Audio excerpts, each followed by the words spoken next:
Hi అండి, అందరు ఎలా ఉన్నారు? ఈరోజు ఎండు చేప చింత ఇగురు కర్రీ ఎలా చేయాలనేది ఈ వీడియోలో అయితే నేను చూపిస్తాను. చాలా అంటే చాలా బాగుంటుంది. అసలు వేడి వేడి అన్నంలోకి అయితే అసలు ఇంక చెప్పబడలేదు. ఫస్ట్ డే కన్నా నెక్స్ట్ డే ఇంకా చాలా బాగుంటుంది.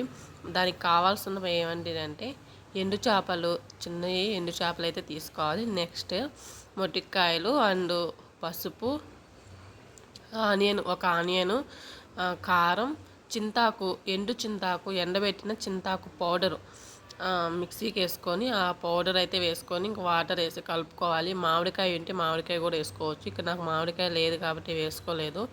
ఇంకా ఇలా అయితే కలిపేసుకొని ఇంకా పక్కన పెట్టేసుకోవాలి. ఇంకొక ప్యాన్లోకి వచ్చేసి ఆయిల్ అయితే వేసుకొని ఆయిల్ వేసుకున్న తర్వాత జీలకర్ర అండ్ ఆవాలు వేసుకోవాలి. ఆవాలు జీలకర్ర వేసుకున్న తర్వాత కొంచెం కరివేపాకు వేసుకోవాలి. నెక్స్ట్ వచ్చేసి ఒక ఆనియన్ వేసుకోవాలి.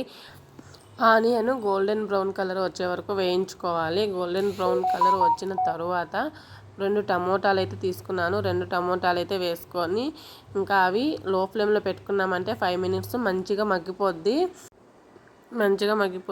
నెక్స్ట్ రుచికి సరిపడా కొంచెం ఉప్పు అయితే వేసుకోవాలి. ఉప్పు వేసుకున్న తర్వాత మళ్ళీ కలబెట్టుకొని ఇంకా మనం ముందుగా అన్నీ కలిపి పెట్టుకున్నాం కదా, అవైతే ఇప్పుడు బాగా మగ్గిన తర్వాత అవైతే ఇప్పుడు దీంట్లో వేసేసుకొని ఇంకా కొంచెం వాటర్ అయితే వేసుకొని లో ఫ్లేమ్లో ఫస్ట్ 5 మినిట్స్ 10 మినిట్స్ హై ఫ్లేమ్లో పెట్టుకొని ఇంకా తర్వాత వచ్చేసి లో ఫ్లేమ్లో పెట్టుకున్నామంటే అసలు చాలా అంటే చాలా బాగుంటుంది కర్రీ.